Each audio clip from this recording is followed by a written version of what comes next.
Welcome to wrestling remakes Tamil channel. இந்த வீடியோவில் எதை பற்றி பார்க்க போகிறோம்னா, இன்றைக்கி வந்து பார்த்திங்கன்னா சாட்டர்டே நைட் மெயின் ஈவெண்ட்டோட போஸ்டர் ஒன்று ரிலீஸ் பண்ணியிருந்தாங்க.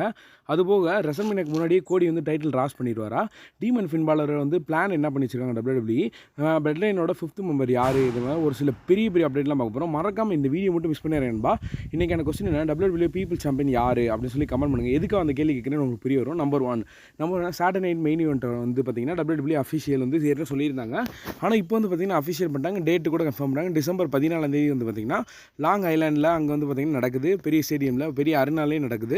சரி, ஓகே, அது வந்து நம்ம பார்க்க முடியுமா, அதாவது நம்ம டிவியில் இந்த மாதிரி பார்க்க முடியுமா, அது வந்து நம்ம ஊரில் பார்க்கலாம். சரி, இப்போதைக்கு யார் அட்வர்டைஸ் பண்ணியிருக்காங்கன்னா, அங்கே கோடி ரோட் இருக்கார், Seth Freakin Rollins, Bianca Belair and Liv Morgan, நம்ம ட்ரைபிள் சீஃப் ரோமன் ரைன்ஸ் இருக்கார். என்னடா அது, ஒருவேளை அந்தளவுக்கு பெரிய இவெண்ட்டாக அந்த மாதிரி தோணுது. அதாவது இருக்கிற எல்லா சூப்பர் ஸ்டாரும் செத் ராலன்ஸ், கோடி ரோடு அண்ட் ரோமன் ரைன்ஸ் எல்லா சூப்பர் ஸ்டாருமே வச்சு பார்த்திங்கன்னா அங்கே வந்து ஒரு மெயின் ஈவெண்ட் பண்ணுறதா இருக்காங்க. ஒரு பெரிய லெவலில் ஒரு சாட்டர்டே நைட் மெயின் ஈவெண்ட் வந்து பண்ணலான்னு இருக்காங்க. சரி, ஓகே, அதில் வந்து பார்த்திங்கன்னா எனக்கு தெரிஞ்சு இதை வந்து டிவியில் டெலிகாஸ்ட் பண்ண மாட்டாங்கன்னு நினைக்கிறேன். சரி, ஓகே, நெக்ஸ்ட் அப்டேட் வந்து பார்த்திங்கன்னா உங்களோட original tribal chief Roman rhymes வந்து பார்த்திங்கன்னா ஸ்மாக் டவுனில் வந்தார் லாஸ்ட்டாக. அதில் வந்து பார்த்திங்கன்னா ஒரு டாக் டீம் மேட்ச் கன்ஃபார்ம் ஆச்சு. இதுக்கப்புறம் என்னென்னா பேட் பிளட்டுக்கு அப்புறம் கிரவுன் ஜுவல்ஸ் ஒன்று வரப்போகுது. கிரவுன் ஜுவல்ஸ் வந்து சவுதி அரேபியா ஈவெண்ட்டு. அங்கே வந்து பார்த்திங்கன்னா ட்ரைபிள் சீஃப் ஃபேன் வந்து அதிகமாக இருக்காங்க. ரோமன் ரைன்ஸ் வந்து பார்த்திங்கன்னா இந்த வருஷம் கிரவுன் ஜுவல்ஸில் வந்து மேட்ச் பண்ணுவாரா மாட்டாரான்னு ஏகப்பட்ட கொஸ்டின். அதுக்கு தான் இன்றைக்கி வந்து நான் சர்ச் பண்ணி பார்த்தேன். என்ன தெரிய வந்துச்சுன்னா, கண்டிப்பாக வந்து பார்த்திங்கன்னா 100% வந்து பார்த்திங்கன்னா ரோமன் ரைன்ஸ் கிரவுன் ஜுவல்ஸில் மேட்ச் பண்ண தான் போகிறாரு. ஏன்னா இப்போதைக்கு சர்வைவல் சீரிஸ் வார் கேம் வர இன்னும் ஒரே ஒரு பேப்பர் தான் இருக்குது, பேட் பிளட், அதுக்கப்புறம் கிரவுன் ஜுவல்ஸ் மட்டும்தான் இருக்குது கேப்பில், அதுக்கப்புறம் சர்வைவல் சீரிஸ் வார் கேமு. ஏன்னா இப்போதைக்கு வந்து பார்த்திங்கன்னா blood line new OG blood line வந்து பார்த்திங்கன்னா ரோமன் மட்டும்தான் இருக்கார். யாருமே இந்த மாதிரி ரீயூனியன் அந்த மாதிரி காட்டவே இல்லை. மேபி வந்து பார்த்திங்கன்னா அங்கே வந்து இப்போதைக்கு ஜிம்மி உசோ வந்து பேட் பிளட்டில் வந்துட்டாருன்னா கிரவுன் ஜுவல்ஸில் வந்து பார்த்திங்கன்னா ஒரு மேட்ச் நடக்கும். அங்கே வந்து பார்த்திங்கன்னா இன்னொரு ஓஜி பிளட் லைன் மெம்பர் வந்து ரீயூனியன் பண்ணால் பார்க்கலாம். ஓகே, நம்பர் டூனா கோடி ரூட் பற்றி தான். கோடி ரூட் இப்போதைக்கு என்ன ஒரு ரீசெண்டாக ரூமர்ஸ் கிளம்பிக்கிட்டு இருக்குன்னா, ரெசல்மேனியாக்கு முன்னாடியே அவர் வந்து டைட்டில் லாஸ் பண்ணிடுவாராம் அந்த மாதிரி சொல்லப்படுது. அதாவது it's going to lose the title before WrestleMania 41. அதாவது ரெசல்மேனியா 41க்கு முன்னாடியே டைட்டில் லாஸ் பண்ணிடுவார். அது கண்டிப்பாக அது ஃபைனல் பாஸ் ராக்காக தான் இருக்கும். அப்படி ராக்கா இல்லைன்னா ரெசல்மேனியாவில் வந்து பார்த்திங்கன்னா கோடி வர்சஸ் ராக்கான மேட்ச் வந்து நடக்க போகுதுன்னு இப்போதைக்கு வந்து சொல்லப்படுது. அந்த மேட்ச் வந்து எப்படி நடக்கும்னா, ராக் வந்து ஒரு டைட்டில் வச்சுருக்காருல பீப்புள் சாம்பியன், அவராக உருவாக்கப்பட்ட டைட்டில், அதாவது அவருக்கு கிடச்சது தான், அது வந்து டைட்டிலாக மாற்றிக்கிட்டாங்க. பீப்புள் சாம்பியன் த ராக்குன்ற டைட்டில் கோடி கூட வந்து டிஃபெண்ட் பண்ண போகிறாராம். அதாவது கோடி வின் பண்ணிட்டாருன்னா பீப்புள் சாம்பியன் ராக்குன்னு சொல்லக்கூடாது, கோடி ரூடு அப்படின்னு சொல்லணும். ஆனால் இது வந்து பார்த்திங்கன்னா அப்படி மேட்ச் நடந்தாலும் எனக்கு தெரிஞ்சு ஃபைனல் பாஸ் ராக்கு தான் ஜெயிப்பார்.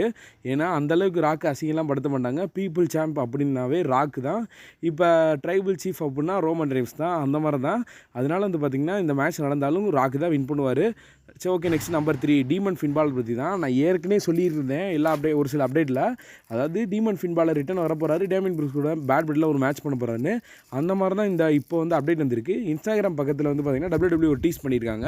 அதாவது என்னென்னா, WWE at Finn Balor has been bringing out its vicious side lately. அதாவது என்ன சொல்கிறாங்கன்னா, விசியஸ் சைடு வந்து பார்த்திங்கன்னா ஃபின் பாலர் ஏகப்பட்ட சைடு இருக்குது. அதில் ஒன்று பார்த்திங்கன்னா டீமன் ஃபின் பாலர். அந்த டீமன் ஃபின் பாலர் வந்து பார்த்திங்கன்னா லாஸ்ட்டு 2 மேட்சுமே தோற்றுருக்காரு. ஒன்று 2021 எக்ஸிம் ரூல், அதுக்கப்புறம் பார்த்திங்கன்னா ஹெலினா செல்ல எஜ்ஜு கூட தோற்றுருக்காரு. இதுக்கப்புறம் திருப்பி வந்து பார்த்திங்கன்னா டேமியன் ப்ரீஸ் கூட மேட்ச் பண்ணாருன்னா அந்த மேட்ச் கண்டிப்பாக ஜெயிக்க தான் வைப்பாங்க. ஏன்னா இது 2 வாட்டி ஏற்கனவே தோக்கடிச்சிட்டாங்க. அப்புறம் டீமன் ஃபின் பாலர் வந்து பார்த்திங்கன்னா அது கசக்கி தூக்கி போட்டு ஃபேன்ஸ் எல்லாம் போயிடுவாங்க. அந்த அளவுக்கு வந்து ஆர்வம் காட்ட மாட்டாங்க. மேபி வந்து டீமன் ஃபின் பாலர் ரிட்டன் ஆகி வந்து பார்த்திங்கன்னா பேட் பிளட்டில் மேட்ச் பண்ணலாம். பேட் பிளட் இல்லைனாலும் பரவாயில்ல, அடுத்து வந்து கிரவுன் ஜுவல்ஸ் கூட மேட்ச் பண்ண சான்ஸ் இருக்குது. நெக்ஸ்ட்டு ஒயிட் பேரட் பற்றி தான். ஒயிட் பேரட் வந்து பார்த்திங்கன்னா ஏற்கனவே வந்து WWE டீஸ் பண்ணியிருந்தாங்க, ட்ரூ மேக்கின்டையர் கூட ஸ்டோரி பண்ண போகிறான்னு. அதே மாதிரி தான் இப்போ இவர் எப்படி இன்ஸ்டாகிராமில் டீஸ் பண்ணாங்களோ அதே மாதிரி WWE தன்னோட யூடியூப் சேனல் பக்கத்தில் வந்து டீஸ் பண்ணியிருக்காங்க ஒயிட் பேரட் பற்றி. ஒயிட் பேரட்டோட பிளேலிஸ்ட் வந்து ரிலீஸ் பண்ணியிருந்தாங்க. அதாவது அவரோட கரியரோட அந்த ஹைலைட்ஸு, அவர் எப்படி WWE ஸ்டார்ட் பண்ணார், எப்படி முடிச்சாரோ அது எல்லாமே ஹைலைட்ஸ் வந்து சொல்லியிருந்தாங்க. அது வந்து இப்போதைக்கு என்ன சொல்கிறாங்கன்னா, ஒயிட் பேரட் வந்து பார்த்திங்கன்னா அகைன் வந்து இப்போதைக்கு கமெண்ட்ரி செக்ஷனில் இருக்கிறவர் திருப்பி வந்து அகைன் வந்து ரிங்கில் வந்து மேட்ச் பண்ண அதிக சான்ஸ் இருக்குன்னு சொன்னாங்க. ஆனால் பட் அவர் வந்தார்னா யார் ஃபேஸ் பண்ணுவார்னா பெட்ரூம் வாங்கிட்டு தான் இப்போதைக்கு சொல்லியிருக்காங்க. ஸோ ஓகே, நெக்ஸ்ட் வந்து நம்பர் 4 என்ன லியோ பற்றி தான். இவர் வந்து பார்த்தீங்கன்னா அதாவது பிளட் லைனோட 5th மெம்பராக கூட இருக்க சான்ஸ் இருக்குன்னு டேங்கலோட பிரதர் நினைக்கிறேன். அவர் வந்து பார்த்தீங்கன்னா WWE டெபிட் அவர் சைன் பண்ணிட்டாரு. ஆனால் எப்போ ரிட்டர்ன் பண்ண போகிறாங்கன்னு தெரில. ஆனால் இவரை விட ஜாக்கப் ஃபட்டி, அதாவது ஜில்லா ஃபட்டி தான் மேபி வந்து அதிக சான்ஸ் இருக்குது. அவரை தான் வந்து பார்த்தீங்கன்னா WWE அட்வர்டைஸ் பண்ணிக்கிட்டே இருக்காங்க. அவர் தான் ஒவ்வொரு ட்வீட்டும் போட்டு விட்டுருக்காங்க. இவர் வந்து காட்டவே மாட்டாங்களே வெளியே. ஒருவேளை சர்ப்ரைஸாக எப்படி அதாவது ஜாக்கப் ஃபட்டி மாதிரியே இவரையும் வந்து பற்றிக்க வச்சுருக்காங்க. ஒரு டைமில் ரிட்டர்ன் பண்ணும்போது எல்லோரும் சேர்ந்து பயந்து ஓடுற மாதிரி அந்த மாதிரி ஒரு கேரக்டரில் வர போகிறாராம். அதாவது பிளட் லைனோட 5th மெம்பர்னால் சாதாரண ஆள் கிடையாது. ஸோ ஓகே, நெக்ஸ்ட் வந்து பார்த்திங்கன்னா நெக்ஸ்ட் அப்டேட் என்னென்னா ஆர்மாண்டோ அலெசாண்ட்ரோ பற்றி தான். இவர் வந்து பார்த்திங்கன்னா இப்போ எப்படி ஓஜி பிளட் லைனுக்கு பால் ஹியூமன் வைஸ்மேனாக இருக்காரோ அதே மாதிரி வந்து பார்த்திங்கன்னா நியூ பிளட் லைனுக்கு வந்து பார்த்திங்கன்னா இவர் வந்து வைஸ்மேனாக இருக்க அதிக சான்ஸ் இருக்குன்னு சொல்லியிருக்காங்க. அவர் வந்து பார்த்திங்கன்னா அதாவது WWE சைன் பண்ணியிருக்காராம். லாஸ்ட் 5 இயர்ஸ் முன்னாடி லெஜெண்ட், அதாவது யார் கூட இருந்திருக்காருன்னா ஒமேகா கூட இருந்திருக்காரு. அவர் வந்து பழைய சூப்பர் ஸ்டார். இப்போ வந்து பார்த்திங்கன்னா ரிட்டர்ன் பண்ண போகிறாங்க. ரிட்டர்ன் பண்ணி யார் கூடனா நம்ம நியூ பிளட் லைன் கூட வந்து பார்த்திங்கன்னா மேபி வந்து அவர் வந்து மேனேஜராக இருக்கு. நம்ம வீட்டில் கண்டிப்பாக ஒரு மேனேஜராக தான் இருப்பார். ஜில்லா ஃபட்டி வந்து பார்த்திங்கன்னா அவர் ஒரு டியூட் போட்டுருக்காரு. பார்க்குற மாதிரியே எப்போயுமே அந்த ஐபால் டியூட்டை தான் போடுவார். இவர் ஏன் பின்னாடி இருந்து டியூட் பண்ணுறாரு? இவர் ஏன் WWE, அதாவது இவர் வந்து உங்களுக்கு தெரியாது சம்மர் ஸ்லாமில் கூட வந்திருக்காரு. மேபி இவர் வந்து பார்த்திங்கன்னா இவர் கூட 5வது, அதாவது கோடியோட தூக்கிட்டு நம்ம ஓஜி பிளட் லைன் வந்து பார்த்திங்கன்னா 5வது ஆளாக கூட இருக்க அதிக சான்ஸ் இருக்குது. நெக்ஸ்ட் வந்து பார்த்திங்கன்னா நம்பர் 5 என்னென்னா சாட்டர்டே நைட் மெயின் ஈவெண்ட் பற்றி ஒரு சில மேட்சஸ் வந்து இப்போதைக்கு கன்ஃபார்ம் ஆகிருக்கு. ஆனால் அது ரூமர்ஸ் தான். அதாவது என்னென்னா பிரான் பிரேக்கர் வாச ஜாட் கேபிளுக்கான மேட்ச். இந்த மேட்ச் கூட நடக்க அதிக சான்ஸ் இருக்குது. அதுக்கு வந்து பார்த்திங்கன்னா நம்ம ஜேயுஸோ வந்து சாம்பியன் வின் பண்ணிட்டாரா மாறிடும். அப்புறம் கோடி வர்சஸ் ரோமன் ரெயின்ஸா, இதெல்லாம் கண்டிப்பாக நடக்காது. இதெல்லாம் நம்பிட்டு உட்காந்துருக்காங்க. இதெல்லாம் ரூமர்ஸ் தான். நயா ஜாக்ஸ் வர்சஸ் சாட் கேட்டில் இந்த மேட்ச் கூட நடக்க சான்ஸ் இருக்குது. ஏன்னா சாட்டர்டே மெயின் இவெண்ட்னா சும்மா வந்து அந்த ஃபன்னுக்காக போகிறது அந்த மாதிரி தான்.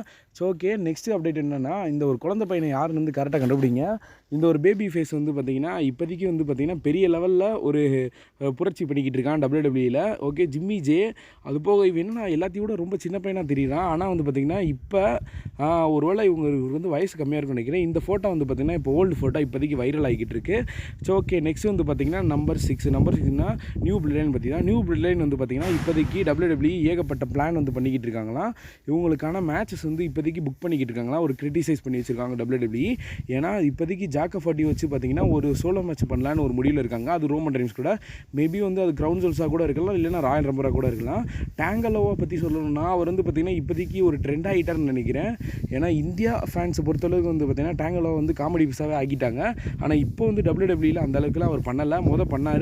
ஆனால் இப்போ அப்புறம் நெக்ஸ்ட் வந்து பார்த்திங்கன்னா டாமாட்டோங்கா பற்றி தான். அவர் வந்து பார்த்திங்கன்னா ஜாக்கப் ஃபட்டி எப்போ வந்தாரோ அவர் வந்து பார்த்திங்கன்னா இப்போல்லாம் வெளியவே தெரியறதில்ல. So okay, next final update பார்த்திங்கன்னா ரா நெட்ஃப்ளிக்ஸில் வர பார்த்திங்கன்னா ரா வந்து நெட்ஃப்ளிக்ஸில் வரப்போது கன்ஃபார்ம் ஜனவரி 1 2025 அப்போ. ஆனால் வந்து பார்த்திங்கன்னா அதுக்கு முன்னாடியே டிராஃப்ட் நடக்க அதிக சான்ஸ் இருக்குன்னு சொல்லியிருக்காங்க. அது போக இன்னொன்று என்னென்னா ஸ்மாக்டவுன் US நெட்வொர்க் வரனா 2 ஹவர்ஸ்னு சொல்லி கன்ஃபார்ம் பண்ணிட்டாங்க. ஆனால் ரா சைடு வந்து பார்த்திங்கன்னா இந்த வரைக்கும் எந்த நியூஸுமே வரலையா. மேபி வந்து பார்த்திங்கன்னா ஃபியூச்சரில் வரலாம். ஆனால் இப்போதைக்கு வந்து ரா 3 ஹவர்ஸ் தான். இது வந்து கன்ஃபார்மு. நெட்ஃப்ளிக்ஸ் இருந்தாலும் 3 ஹவர்ஸ் தான் பண்ணுவாங்க. அதுக்கு முன்னாடி வந்து டிராஃப்ட் நடக்கலாம்னு இப்போதைக்கு சொல்லப்படுது. மேபி வந்து ரோமன் ரெயின்ஸ் அண்ட் கோடி வந்து பார்த்திங்கன்னா மண்டே நைட் ராக்கு போகலாம். ஐ ஹோப் இந்த வீடியோ பிடிச்சிருந்துச்சுன்னா லைக் பண்ணி நம்ம சேனலை subscribe பண்ணிடுங்கப்பா. See you in my next video. Thank you for watching. வேறு ஏதாவது அப்டேட் வேணும்னா மறக்காமல் கமெண்ட் பண்ணுங்கள்.